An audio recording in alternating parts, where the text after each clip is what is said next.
ഇന്നലെ ദളപതി വിജയേക്കാൾ കൂടുതൽ എയറിൽ പോയ ഒരു മലയാളി ആക്ടർ ഉണ്ട്. വേറെ ആരുമല്ല, ടിനി ടോം. ടിനി ടോം അങ്ങനെ ലൈറ്റായിട്ട് എയറിൽ പോയി തുടങ്ങുകയായിരുന്നു. കാരണം കഴിഞ്ഞ ദിവസങ്ങളിൽ എംപുരാനേ എന്നൊക്കെ പറഞ്ഞിട്ട് അങ്ങേര് കണ്ണടിയും ജുബ്ബയൊക്കെ ഇട്ടിങ്ങനെ നടന്നു വരുന്നുണ്ടായിരുന്നു. പക്ഷേ അതിങ്ങനെ കമൻറ്റ് ബോക്സും അത് കുറേ റീഷെയറൊക്കെ പോയി എയർ പിടിച്ച് ഒന്നിങ്ങനെ കയറി വന്നപ്പോഴത്തേക്ക് സ്വന്തം മകൻ്റെ കേസോട് കൂടിയിട്ട് എയറും വിട്ട് ശൂന്യാകാശം വിട്ട് അടുത്ത ഗാലക്സി എത്തിയ ആശാൻ. ഇപ്പം എന്താണെങ്കിലും ടിനി ടോമിൻ്റെ ടൈം നല്ല ടൈമാണ്. എനിക്കിങ്ങോട്ട് ഇന്നലെ ഈ ന്യൂസ് കിട്ടിയ ഉടനെ തന്നെ ടിനി ടോം ലഹരിക്കെതിരെ സംസാരിക്കുന്ന ഒരാളാണ്. സിനിമാ ഫീൽഡിലെ ലഹരിയെക്കുറിച്ച് സംസാരിച്ചിട്ടുണ്ട്. ചാടിക്കേറി ടിനി ടോം എന്ന് പറഞ്ഞ അച്ഛനങ്ങോട്ട് അടിച്ച് പരത്തി വിടാൻ എനിക്ക് പേഴ്സണലി താല്പര്യം ഉണ്ടായിരുന്നില്ല. പക്ഷേ പറയേണ്ട കാര്യങ്ങൾ വളരെ കൃത്യമായിട്ട് പറഞ്ഞു കഴിഞ്ഞാൽ ആ വ്യക്തിക്കും അല്ലെങ്കിൽ കേൾക്കുന്ന ആളുകൾക്കും ഇതിന്ന് എന്തെങ്കിലും ഒരു ഗുണമുണ്ടാവുള്ളൂ. അപ്പം ഞാനൊന്നിങ്ങനെ ഇരുന്നു, കാര്യങ്ങളൊന്നിങ്ങനെ അന്വേഷിച്ചു. ഈ ഒരു പെർട്ടിക്കുലർ കേസിൽ ഇതിപ്പോൾ ടിനി ടോം നാളുകളിൽ ഇതിനെക്കുറിച്ച് സംസാരിച്ചാലോ ടിനി ടോമിൻ്റെ മകൻ സംസാരിച്ചാലോ വരാൻ പോകുന്നൊരു വേർഷനും പിന്നെ നമ്മളൊക്കെ നാളുകളിൽ നേരിടേണ്ടി വരുന്നൊരു സിറ്റുവേഷനും ഈ ഒരു പെർട്ടിക്കുലർ കേസിനകത്ത് ഉണ്ടോ എന്ന് എനിക്കൊരു സംശയമുണ്ട്. ഇനി എല്ലാ മകനടക്കം റെഗുലറായിട്ട് ഇത് ഉപയോഗിക്കുന്നവരാണെന്നുണ്ടെങ്കിൽ as a father Tini Tom ഒരു വലിയ ഫെയിലിയർ ആണെന്നാണ് പറയാനുള്ളത്. എന്താണെങ്കിലും നമുക്ക് ആ കേസ് ഡീറ്റെയിൽസ് ആദ്യം ഒന്ന് ശ്രദ്ധിച്ച് നോക്കണം. തിരുവാങ്കുളത്തെ ഒരു ക്ഷേത്ര പരിസരത്ത് നിന്നാണ് കൊച്ചി സ്വദേശിയായ കാർത്തിക്, അമിത് ജോർ, ആദം ഷീ എന്നിവരെ പോലീസ് പിടികൂടിയത്. നൈറ്റ് പെട്രോളിംഗിനായി എത്തിയ പോലീസിനെ കണ്ട് യുവാക്കൾ പരിഭ്രമിച്ചു.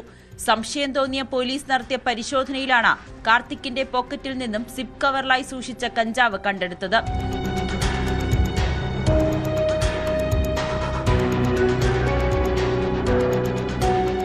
സ്വന്തമായി ഉപയോഗിക്കാനാണെന്നാണ് പ്രതികൾ പോലീസിന് നൽകിയ മൊഴി. 4 ഗ്രാം കഞ്ചാവാണ് പിടിച്ചെടുത്തത്. ഈ മാസം 22-നായിരുന്നു സംഭവം. അറസ്റ്റ് രേഖപ്പെടുത്തിയ ശേഷം മൂവരെയും സ്റ്റേഷൻ ജാമ്യത്തിൽ വിട്ടയച്ചു. ഇന്നലെ രാത്രി, അതായത് ഏകദേശം 8:45 കൂടി തന്നെ തൃപ്പൂണിത്തുറയിലെ അമ്പലമുകളിനടുത്ത് ഇരുമ്പലത്ത് നിന്നുമാണ് ഇവരെ 3 പേരെയും ഹിൽ പാലസ് പോലീസ് പിടികൂടുന്നത്. ഹിൽ പാലസ് പോലീസ് രാത്രികാല പെട്രോളിംഗ് നടത്തുന്നതിനിടയിൽ സംശയാസ്പദമായ ഈ സ്ഥലത്ത് 3 പേരെയും കാണുകയുണ്ടായി. തുടർന്ന് ഇവരോട് എന്താണ് ഇവിടെ നിൽക്കുന്നതെന്ന് ചോദിച്ചപ്പോൾ 3 പേർ എന്തോ സംശയാസ്പദമായ രീതിയിൽ ഇവിടെ നിൽക്കുന്നത്, എന്തോ പരിമിതമായ രീതിയിൽ പോലീസിന് ശ്രദ്ധയിൽപ്പെട്ടു. തുടർന്ന് പരിശോധിച്ചപ്പോഴാണ് ഇവരിൽ ഒരാളുടെ പോക്കറ്റിൽ നിന്നൊരു സിപ്ലോ കവറിലാക്കി സൂക്ഷിച്ച കഞ്ചാവ് പിടികൂടുന്നത്. ഏകദേശം 4 ഗ്രാമോളം കഞ്ചാവാണ് ഉണ്ടായിരുന്നത്. ടിനി ടോമിന്റെ മകൻ ആദം ഉൾപ്പെടെ 3 പേർക്കെതിരെയാണ് ഹിൽ പാലസ് പോലീസ് കേസെടുത്തിരിക്കുന്നത്. മറ്റ് പ്രതികളെന്നത് കാർത്തിക്, അമിത് ജോർജ് എന്നിവരാണ്. ഈ 3 പ്രതികൾക്കും 20, 21 ഈ വയസ്സിനിടെയാണ് പ്രായം. ഏതായാലും 4 ഗ്രാം മാത്രമുള്ളതിനാൽ പോലീസ് സ്റ്റേഷൻ ജാമ്യം അനുവദിച്ച് ഇവർക്ക് സ്റ്റേഷൻ ജാമ്യം അനുവദിക്കുകയും ചെയ്തിരുന്നു. കഴിഞ്ഞ ദിവസം നടത്തിയ രാത്രികാല പെട്രോളിംഗിനിടെയാണ് ഇവരെ 3 പേരെയും 4 ഗ്രാം കഞ്ചാവ്. ഇവരിൽ ഒരാളിൽ നിന്നല്ലേ ഈ കഞ്ചാവ് പിടിച്ചത്? മറ്റുള്ളവരും ഉപയോഗിച്ചിരുന്നോ? അക്കാര്യത്തിൽ മറ്റെന്തെങ്കിലും വിവരങ്ങളുണ്ടോ? പോലീസിന് വിവരങ്ങൾ ലഭിച്ചിട്ടുണ്ടോ? കഞ്ചാവ് ഉപയോഗിച്ചിരുന്നതായി യാതൊരു തരത്തിലുള്ള വിവരം ഉണ്ടായിരുന്നില്ല. ഇവരിൽ ഒരാളുടെ പാന്റിന്റെ പോക്കറ്റിൽ നിന്നും നടത്തിയ പരിശോധനയിലാണ് സിപ്ലോ കവറിലാക്കി സൂക്ഷിച്ച ഈ 4 ഗ്രാമോളം കഞ്ചാവ് പിടികൂടിയത്. കഞ്ചാവിന്റെ ചെടിയുടെ മറ്റ് അംശങ്ങളുമൊക്കെയാണ് പിടികൂടിയത് എന്നാണ് പോലീസ് പറയുന്നത്. ഇവര് കഞ്ചാവ് ഉപയോഗിച്ചില്ല, ഇനി ഉപയോഗിക്കാനായി തയ്യാറെടുക്കുകയായിരുന്നോ എന്ന കാര്യത്തിലും ഒന്നും സ്ഥിരീകരണമില്ല. എന്തായാലും കഞ്ചാവ് കൈവശം വെച്ചതിനാണ് ഈ 3 പേരെയും പോലീസ് പിടികൂടിയത്. അപ്പോ കൈവശം വെച്ചതിനാണ് കേസ്. ഓക്കെ, അപ്പോൾ ഉപയോഗിച്ചോ ഇല്ലേ എന്നുള്ളത് അവരുടെ ബ്ലഡ് സാമ്പിൾ എടുക്കുക അല്ലെങ്കിൽ ഉപയോഗിക്കുന്നതിനിടയിൽ പിടിക്കുക അങ്ങനത്തെ ഒരു ഐറ്റം ആയിരുന്നില്ല. സംശയം തോന്നി പോലീസുകാർ പോയി ചോദിച്ചു എന്നാണ് പറയുന്നത്. സംശയം തോന്നിപ്പോയി ചോദിച്ചത് ഇപ്പോഴത്തെ ഒരു പോലീസ് ഡാൻസ് ഓഫ് നർക്കോട്ടിക്സ് ഇവരുടെയൊക്കെ ഒരു വിഷയം ഞാൻ പറഞ്ഞുതരാം. ഇവരങ്ങനെ ഒറ്റയടിക്ക് സംശയം എന്നുള്ളത് ചുമ്മാ ആദ്യം പുറത്ത് പറയും. പക്ഷേ അവർ കുറച്ചായിട്ട് ഒന്നിലെ ട്രാക്ക് ചെയ്യുന്നുണ്ടാവും, അല്ലെങ്കിൽ അവർക്ക് കൃത്യമായ ഇൻഫർമേഷൻ കിട്ടിയിട്ടുണ്ടാവും, വെഹിക്കിൾ നമ്പർ അടക്കം. മേ ബി അതുകൊണ്ടാണോ എന്നുള്ളത് ഇതിൻ്റെ പിന്നിൽ ഒരു സംശയം ഇങ്ങനെ ഇരിക്കുന്നുണ്ട്. അതവിടെ നിൽക്കട്ടെ. ന്യൂസുകളിൽ ഇന്നലെ പറഞ്ഞത് ഈ 4 ഗ്രാം കിട്ടിയത് ടിനി ടോമിൻ്റെ മകൻ്റെ പാൻറ്റിൻ്റെ പോക്കറ്റിൽ നിന്നല്ല, ഒപ്പമുള്ള സുഹൃത്തിൻ്റെ പാൻറ്റിൻ്റെ പോക്കറ്റിൽ നിന്നാണ്.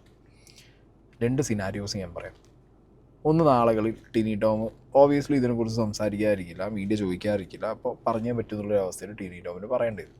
ടിനി ടോമും മകനും സംസാരിക്കുമ്പോൾ മേ ബി അവരുടെ ഒരു വേർഷനായിട്ട് വരാൻ പോകുന്നത് എൻ്റെ കയ്യിൽ നിന്നാണോ പിടിച്ചത്, എൻ്റെ സുഹൃത്തിൻ്റെ പാൻറ്റിൻ്റെ പോക്കറ്റിൽ സിപ്പ് ലോക്കിൽ ഇങ്ങനെ പ്ലാസ്റ്റിക് കവറിൽ വെച്ചതാണ്, അവൻ ഉപയോഗിക്കാൻ കൊണ്ടുവന്നത് എനിക്കറിയില്ല, അവൻ ഉപയോഗിക്കുന്ന കാര്യവും എനിക്കറിയില്ലായിരുന്നു.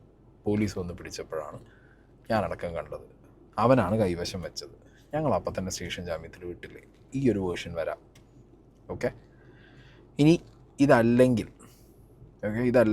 അടുത്തൊരു വേർഷൻ വരാനുള്ളത് എന്താണെന്ന് വെച്ച് കഴിഞ്ഞാൽ, ഇതിൻ്റെ എന്താ പറയുക, മകൻ എന്ന് പറഞ്ഞ വ്യക്തി ഈ ഒരു രീതിക്ക് പോകുന്ന ഒരാളായിട്ട് എനിക്ക് ആദ്യം മുതലേ സംശയമില്ലായിരുന്നു. ഞാൻ അവനെ കൃത്യമായിട്ടാണ് വളർത്തിയത്. പക്ഷേ ഏതെങ്കിലും സാഹചര്യത്തിൽ അങ്ങനെ അവൻ പെട്ടുപോയിട്ടുണ്ടെങ്കിൽ ഞാൻ അതിനെക്കുറിച്ചിട്ട് കൂടുതലായിട്ട് ഇനി അന്വേഷിച്ച് ഞാൻ ആദ്യം എൻ്റെ മകനിൽ നിന്ന് തുടങ്ങും എന്നുള്ളൊരു വേർഷൻ വേണമെങ്കിൽ ഈ പറഞ്ഞ ടിനി ടോമിൻ്റെ ഭാഗത്തുനിന്ന് വരാം. ഇങ്ങനെ 1-2 സിനാരിയോസ് ഞാൻ ആദ്യം പറഞ്ഞു വയ്ക്കുകയാണ്.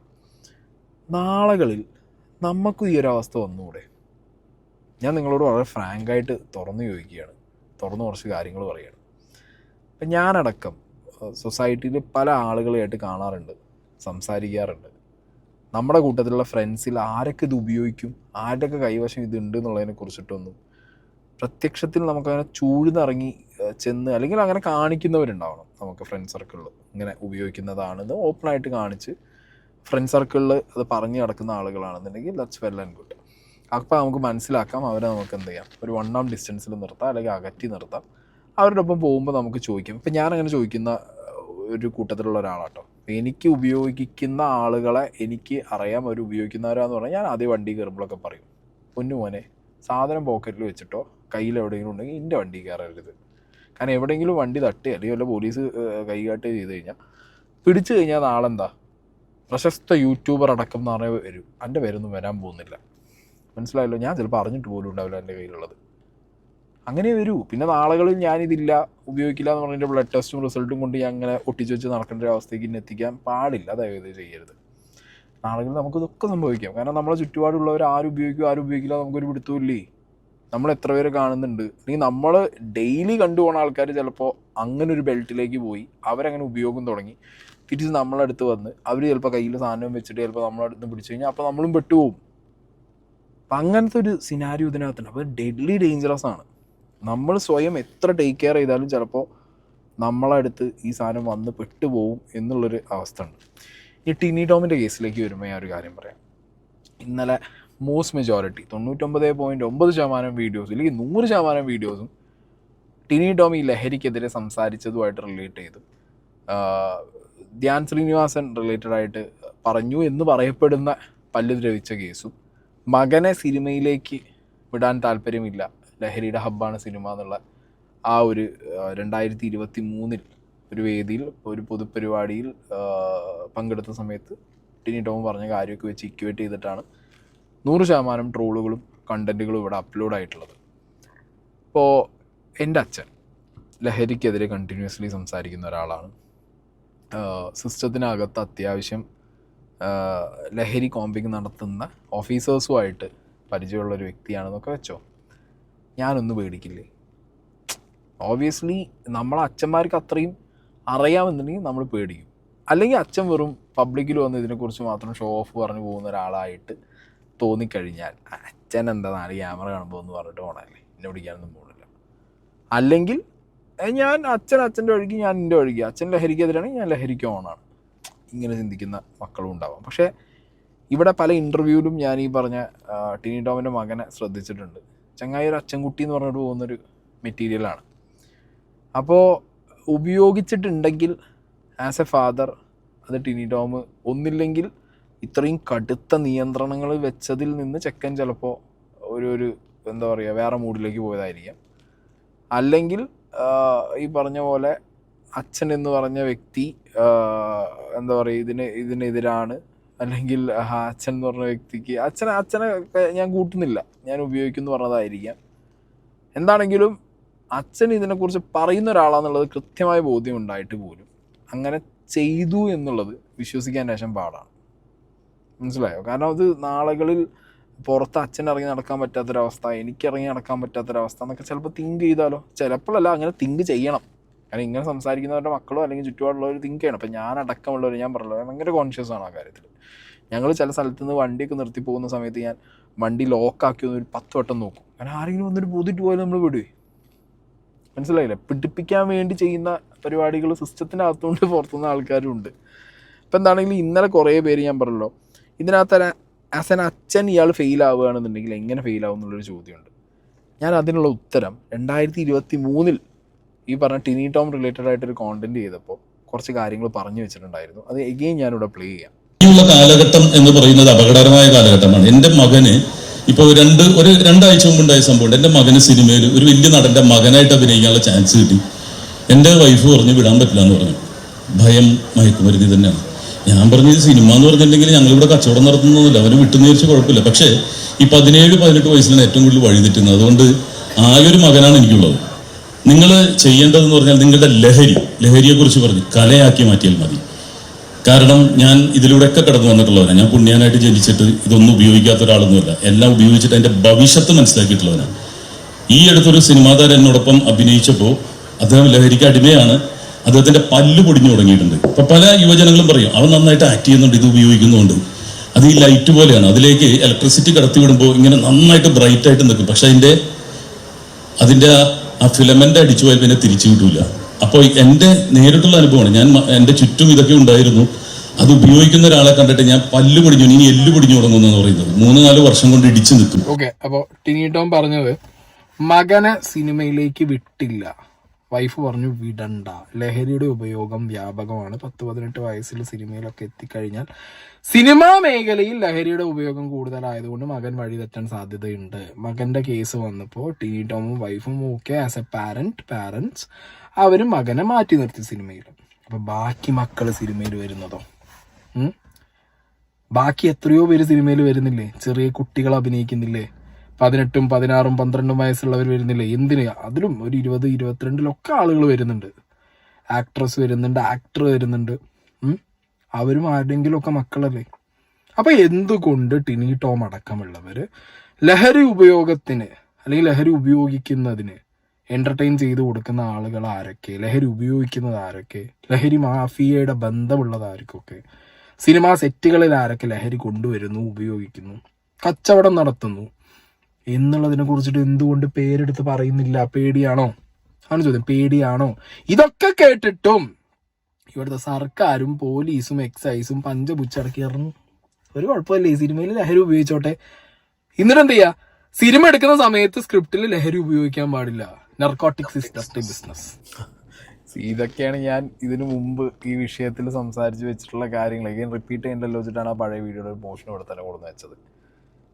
അപ്പോൾ സ്വന്തം മകൻ്റെ കാര്യത്തിൽ ഇവർ ഭയങ്കര ബോധേഡായിരുന്നു, ബാക്കിയുള്ളവരുടെ കാര്യത്തിൽ ബോധേഡായിരുന്നില്ല. കാരണം ടിനി ടോമിനടക്കം അറിയാം സിനിമയ്ക്കകത്ത് ലഹരി കൊണ്ടുവരുന്നത് ആരാണ്, ഏത് സോഴ്സിൽ നിന്ന് വരുന്നു, ആരൊക്കെ ഇത് ഉപയോഗിക്കുന്നു, നാളുകളിൽ വരുന്ന കുട്ടികളെ ആരൊക്കെ വഴി തെറ്റിക്കാൻ മുന്നിട്ടിറങ്ങുന്നു എന്നുള്ളത് കൃത്യമായി അറിഞ്ഞിട്ടും കലാകാരൻ എന്നുള്ള നിലയ്ക്ക് മാത്രം ഇവിടുത്തെ സിസ്റ്റം കണ്ണടയ്ക്കുന്നു, അതുകൊണ്ട് ഞാനും കണ്ണടയ്ക്കുന്നു എന്ന് പറഞ്ഞ് കണ്ണടച്ച ഒരു വ്യക്തിയാണ് ഈ ടിനി ടോം. അപ്പോൾ സ്വന്തം മകൻ, ഇപ്പോഴും ഞാൻ പറയുന്നു, ഈ പയ്യൻ ഇത് ഉപയോഗിക്കുന്ന ഒരാളാണോ അല്ലേ എന്നുള്ളത് ഈ കേസിൽ നിന്ന് നമുക്ക് ക്ലാരിറ്റി കിട്ടില്ല. ഓക്കെ, കേസിൽ നിന്ന് ക്ലാരിറ്റി കിട്ടില്ല. കാരണം അവൻ്റെ കയ്യിൽ നിന്നല്ല പിടിച്ചത്, പിന്നെ അവൻ്റെ ബ്ലഡ് ടെസ്റ്റോ കാര്യങ്ങളോ ചെയ്തിട്ടില്ല, ഉപയോഗിക്കുമ്പോഴും അല്ല അവരെ പിടിച്ചത്.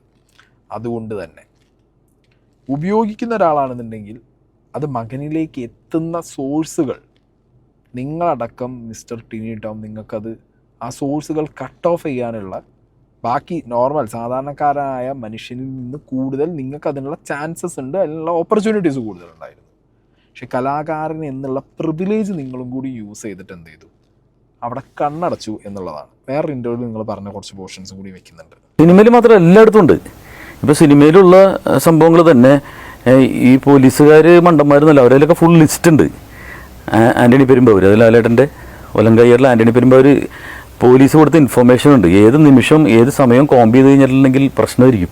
അവരിൽ ഫുൾ ലിസ്റ്റ് ഉണ്ട് ആരൊക്കെ എന്തൊക്കെയാണെന്നുള്ളത്. അവർക്കെന്ത് ഇൻഫർമേഷൻ കിട്ടാണ്ട് ഇങ്ങനെ മായാലോകത്ത് ജീവിക്കുന്നൊന്നുമല്ല, അവർക്ക് എല്ലാ ഇൻഫർമേഷൻസ് ഉണ്ട്. ഒരാളെ പിടിച്ചാൽ കംപ്ലീറ്റ് പേരെ പേരും കിട്ടും. അപ്പോൾ അങ്ങനെ നിൽക്കുകയാണ്. പക്ഷേ നമ്മുടെ ഒരു സ്വാതന്ത്ര്യം, കലാകാരന്മാരോടുള്ള ഇഷ്ടവും നമ്മുടെ ഒരു സ്വാതന്ത്ര്യം, അല്ലെങ്കിൽ പിന്നെ ലൊക്കേഷനിലൊക്കെ കംപ്ലീറ്റ് റെയ്ഡ് മാത്രമായിരിക്കും. അപ്പോൾ അതില്ല, സിനിമാ മേഖലയിൽ മയക്കരുന്നില്ല എന്ന് പറഞ്ഞിട്ടുണ്ടെങ്കിൽ ഞാൻ പറയുന്ന ഏറ്റവും വലിയ നുണയായിരിക്കും. എൻ്റെ ചുറ്റും എൻ്റെ ഇതിപ്പോൾ നമ്മൾ പോകുന്ന ഇടങ്ങളിലെല്ലായിടത്തും സിനിമയിൽ മാത്രമല്ല അല്ലാത്ത ഇടങ്ങളിലൊക്കെ നമ്മളിതാ കാണുന്നത്. എൻ്റെ വീടിൻ്റെ തൊട്ട് പരിസരങ്ങളിൽ നമ്മൾ കാണുന്നുണ്ട്. ഈ പോലീസിൻ്റെ സ്ക്വാഡ് അവരോടൊപ്പം യോദ്ധാവ് എന്ന് പറഞ്ഞൊരു അംബാസഡറായിട്ട് വർക്ക് ചെയ്യുന്ന ഒരാളാണ് ഞാൻ, കേരള പോലീസിൻ്റെ. അപ്പോൾ അവരെൻ്റെ അടുത്ത് വന്നിട്ട് കൃത്യ ഇൻഫർമേഷൻ തന്നിട്ടുണ്ട്. പ്രസാദ് പാറപ്പുറം എന്ന് പറഞ്ഞ് ഈ സ്ക്വാഡിലുള്ള ആൾ സിനിമ എഴുതുന്ന ആളാണ്. അദ്ദേഹം അടുത്ത് ചെയ്യുന്ന സിനിമകളിൽ ചിലപ്പോൾ അതിൽ അഭിനയിക്കുന്നവർ ആരൊക്കെ അതിൻ്റെ അകത്ത് മയക്കുമരുന്ന് ഉപയോഗിക്കുന്നുള്ള അദ്ദേഹത്തിന് അറിയാം. അപ്പോൾ ഇവരൊന്നും അറിയാത്തവരൊന്നുമല്ല. അപ്പോൾ അദ്ദേഹം എൻ്റെ അടുത്ത് വന്നപ്പോൾ കൃത്യമായിട്ടുള്ള ലിസ്റ്റുകളും കാര്യങ്ങളൊക്കെ അവരിലുണ്ട്. ഏത് നിമിഷമാണ് നിയമം മാറുന്നത്, അല്ലെങ്കിൽ ഏത് നിമിഷമാണ് ഇവർ അറ്റാക്ക് എന്ന് പറഞ്ഞൊരു ഓപ്പറേഷൻ തുടങ്ങുകയാണെങ്കിൽ പലരും കുടുങ്ങലല്ല പ്രശ്നം, നമ്മുടെ ജീവിതമാണ് നമുക്ക് കൈവിട്ട് പോകുന്നത്. അതിപ്പോൾ ഇവർ പിടിച്ചാലും പിടിച്ചില്ലെങ്കിൽ നമ്മുടെ ജീവിതം കളയരുത് എന്നുള്ളതാണ്. ഇതെന്ന് എന്ത് നിങ്ങൾക്ക് മനസ്സിലായി? അത്യാവശ്യത്തിൽ കൂടുതൽ ആക്സസ് ഉള്ള ഒരാളാണ് എന്നുള്ളത് സ്വയം പല ഇൻ്റർവ്യൂകളിലായിട്ട് ടിനി ടോം പറഞ്ഞു വെച്ചിട്ടുണ്ട്. സ്വന്തം മകനെ ടിനി ടോം, അത് ഞാൻ വേറൊരു കട്ടിങ് കൂടി വെക്കുന്നുണ്ട്, സ്വന്തം മകനെ അത്യാവശ്യത്തിൽ കൂടുതൽ ഒരച്ഛൻ നോക്കി ട്രാക്ക് ചെയ്യുന്നതിനേക്കാൾ കൂടുതൽ ഇതിൽ ഈ ഒരു വിഷയത്തിൽ, ലഹരിയുടെ വിഷയത്തിൽ ട്രാക്ക് ചെയ്ത് അതിൻ്റെ കാര്യങ്ങൾ ഓഡിറ്റ് ചെയ്ത് വെക്കുന്ന ഒരു ഫാദറായിട്ട് ഇയാൾ ഇതിനു മുമ്പ് സംസാരിച്ചിട്ടുണ്ട്. അങ്ങനത്തെ സാഹചര്യത്തിലേക്ക് ഞാൻ പറയുന്നു, ഈ മകൻ ഇത് ഉപയോഗിക്കുന്ന ഒരാളായിട്ട് അങ്ങോട്ട് മാറി, അല്ലെങ്കിൽ അങ്ങനത്തെ ഒരു ഉപയോഗിക്കുന്ന ഒരാളാണ് എന്നുള്ളത് പറയാൻ ശേഷം പ്രശ്നമുണ്ട്, തുറന്നു പറയാലോ, എനിക്കത് തോന്നുന്നില്ല. പക്ഷേ ഇങ്ങനത്തെ ഒരു കേസ് വന്ന സാഹചര്യത്തിൽ അത് അവൻ്റെ കയ്യിൽ നിന്ന് അല്ലാത്ത ഒരു സാഹചര്യം കൂടിയും കണക്കിലെടുത്ത് ഞാൻ പറയുകയാണ്, ഇത്രയും ലിസ്റ്റും കാര്യങ്ങളൊക്കെ നിങ്ങളെ കയ്യിൽ സിനിമാ ഫീൽഡിൽ തന്നെ ഉണ്ടായിട്ട് സിനിമാ ഫീൽഡിലുള്ള നിങ്ങളുടെ മകൻ്റെ ഈ കൂട്ടുകാരുടെ ലിസ്റ്റൊന്നും നിങ്ങൾ എടുത്തില്ലേ? നിങ്ങൾ അതെടുത്തിട്ട് സിനിമാക്കാരൻ്റെ പ്രിവിലേജ് എന്ന് പറഞ്ഞിട്ട് നിങ്ങൾ ഇട്ടില്ല, ഓക്കെ. പക്ഷെ ഇത്രയും മകനെ നോക്കി അല്ലെങ്കിൽ മകൻ്റെ കാര്യങ്ങളിൽ സിനിമയിൽ അടക്കം മകനെ കൊണ്ടുവരാതിരിക്കാൻ ഈ ലഹരി ഒരു കാരണമായിട്ടൊക്കെ ചിന്തിക്കുന്ന ഒരു അച്ഛൻ മകൻ്റെ കൂട്ടുകെട്ട് എങ്ങനെ എന്നുള്ളതും മകൻ്റെ കൂട്ടുകെട്ടിൽ എങ്ങനെ എന്തൊക്കെ ഏത് രീതിയിൽ എന്നുള്ളത്, ഇപ്പോൾ വീടിനടുത്ത് ചുറ്റിപ്പറ്റി രാത്രി കാലങ്ങളിൽ നിന്നൊക്കെ നിങ്ങൾ പറയുന്നുണ്ട്. മകൻ എവിടെയാണ് ഈ കാലങ്ങളിൽ അല്ലെങ്കിൽ ഈ സമയങ്ങളിൽ അല്ലെങ്കിൽ ആരുടെ കൂടെയാണെന്നുള്ളതൊന്നും നിങ്ങൾ അന്വേഷിക്കാതെ ഇരുന്നിട്ടുണ്ടെങ്കിൽ, നിങ്ങൾ ഇത്രയും ഇതിനെക്കുറിച്ച് അവെയറായിട്ട് നിൽക്കുന്ന ഒരു വ്യക്തി, സ്വന്തം മകനെക്കുറിച്ച് കൺസേൺ ഉള്ള ഒരു വ്യക്തി, ഇപ്പോൾ ഞാൻ പറഞ്ഞല്ലോ എഗെയിൻ മകൻ്റെ ഫ്രണ്ട്സിനെ കുറിച്ച് നിങ്ങളൊരു ഓഡിറ്റ് വെക്കാതെ പോയി, അന്വേഷിക്കാതെ പോയി, മനസ്സിലായില്ലേ? അല്ലെങ്കിൽ മകൻ അങ്ങനെ ഉപയോഗിക്കുന്ന ഒരാളാണെന്നുണ്ടെങ്കിൽ അവിടെ നിങ്ങൾ ഫെയിലിയറായി. ഞാൻ ഈ മകനെ കുറിച്ച് ടിനി ടോം പറയുന്ന ഒരു പോർഷൻ വെക്കാട്ടോ. അറിയില്ല, ഒരു 10-13 ദിവസം 15-16 വയസ്സുള്ള മകൻ അവൻ ബാൻഡിലുണ്ട്, രാജഗിരിയുടെ ബാൻഡിൽ ഇൻസ്പയർ ആണെന്ന് പറഞ്ഞിട്ട് രാത്രി 10 മണി 11 മണിക്കാണ് പ്രാക്ടീസ് കഴിഞ്ഞ് വരുന്നത്. അപ്പോൾ എനിക്കറിയാം ഇത് ഇവർ ഉപയോഗിച്ചിട്ടുണ്ടോ എന്നുള്ളത്. ഇത് ഉപയോഗിച്ചിട്ടുള്ള ആൾക്കാർക്ക് ഇത് കണ്ടറിയാനും പറ്റും.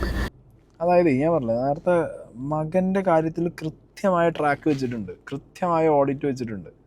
മകൻ ചെയ്യുന്ന ഓരോ കാര്യങ്ങളിലൂടെയും വളരെ വ്യക്തമായിട്ട് അച്ഛൻ എന്നുള്ള നിലയ്ക്ക് കൃത്യമായുള്ളൊരു കണ്ണ് വെച്ച് പോകുന്നൊരു വ്യക്തിയാണ് ഈ പറഞ്ഞ ടിനി ടോം.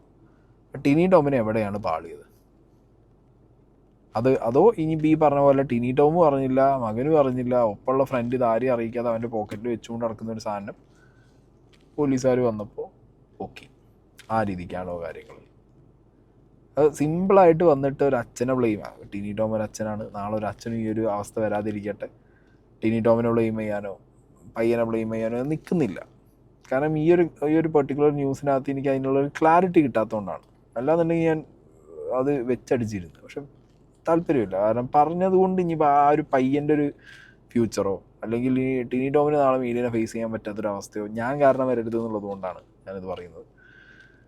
ഇത് മകൻ ഉപയോഗിച്ചിട്ടില്ല, മകൻ ഉപയോഗിക്കാത്ത ഒരാളാണെന്നുണ്ടെങ്കിൽ പൊതുസമൂഹത്തിനെ പറഞ്ഞ് ബോധ്യപ്പെടുത്തേണ്ടത്, അല്ലെങ്കിൽ അതിൻ്റെ പ്രൂഫ്, ഇപ്പോൾ ഒരു ബ്ലഡ് ടെസ്റ്റ് ചെയ്ത് കഴിഞ്ഞാൽ അതിൻ്റെ എല്ലാ പ്രൂഫും കിട്ടും. അത് പൊതുസമൂഹത്തിനോട് പറയേണ്ടതും അവതരിപ്പിക്കേണ്ടതും ടിനി ടോമിൻ്റെ റെസ്പോൺസിബിലിറ്റിയാണ്. കാരണം നിങ്ങൾ യോദ്ധാവ് എന്ന് പറഞ്ഞാൽ അതിൻ്റെ ഒരു ബ്രാൻഡ് അംബാസിഡറായിട്ട് നിൽക്കുന്ന ഒരാളാണ്. ഓക്കെ, ലഹരിക്കെതിരെ പോരാടുന്ന ഒരു വ്യക്തിയാണ്, സംസാരിക്കുന്ന ഒരു വ്യക്തിയാണ്. അപ്പോൾ എന്തെങ്കിലും രീതിയിൽ മകൻ്റെ കാര്യത്തിൽ ഒരു ക്ലാരിഫിക്കേഷൻ കൊടുക്കാനുണ്ടെങ്കിൽ അത് ഡെഫിനറ്റ്ലി നിങ്ങൾ കൊടുക്കണം. കാരണം അത് വേറെയും അച്ഛന്മാർക്ക് ഇൻസ്പയറിംഗ് ആവും. സിറ്റുവേഷൻ മനസ്സിലാക്കാൻ ഇപ്പോൾ നിങ്ങളെ മകൻ പെട്ടതാണെന്നുണ്ടെങ്കിൽ അതങ്ങനെ, അല്ലെങ്കിൽ മകൻ അറിയാതെ ഈ ഫ്രണ്ട് കൈവശം വെച്ചതാണ്, ഇനി അറിഞ്ഞിട്ട് കൈവശം വെച്ചതാണെന്നുണ്ടെങ്കിൽ അത് വേറെ സീനാണ്, അവിടെയും നിങ്ങൾ ഫെയിലിയറായി. കാരണം നിങ്ങൾ ഇത്രയൊക്കെ പറഞ്ഞിട്ട് മകൻ ഇതേപോലെ ഉപയോഗിക്കുന്ന ഒരാളുടെ ഒപ്പം പോവുക, അല്ലെങ്കിൽ അവൻ്റെ കയ്യിൽ സാധനം ഉണ്ടാവുക എന്ന് അറിയുന്നത് ഒരു ഫെയിലിയർ തന്നെയാണ്. മനസ്സിലായോ?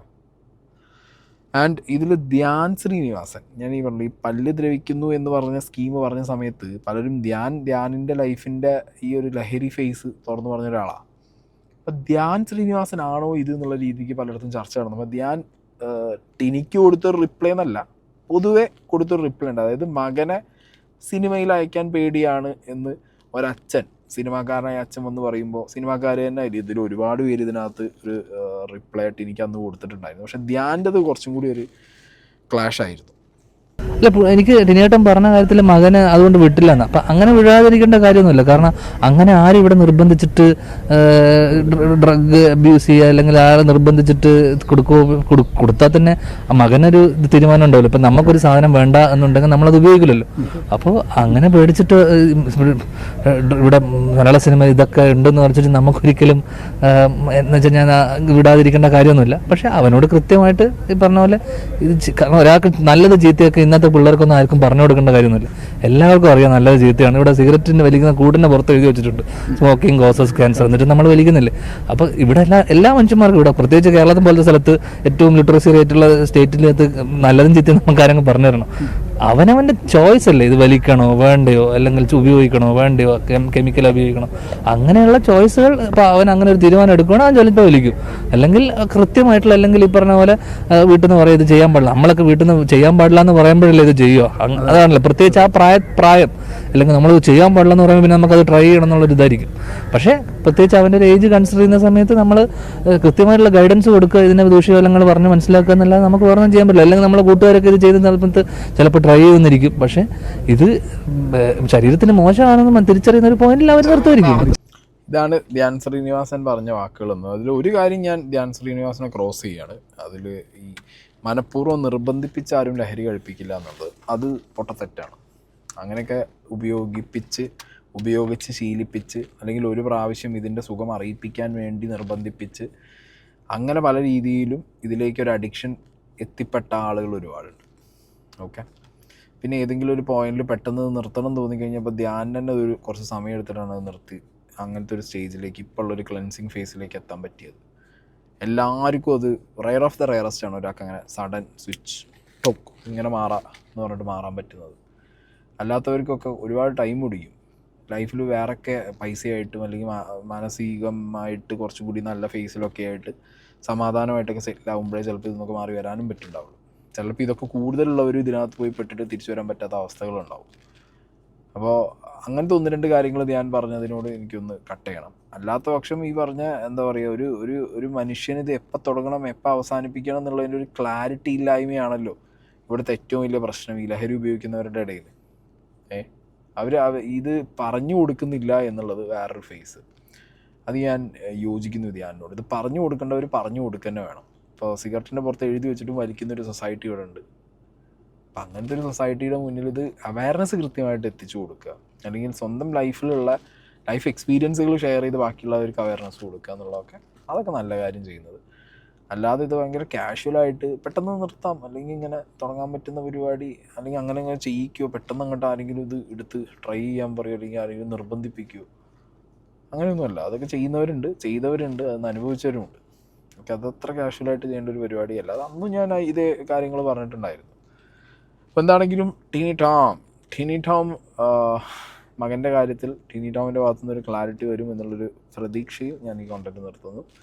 Okay, by.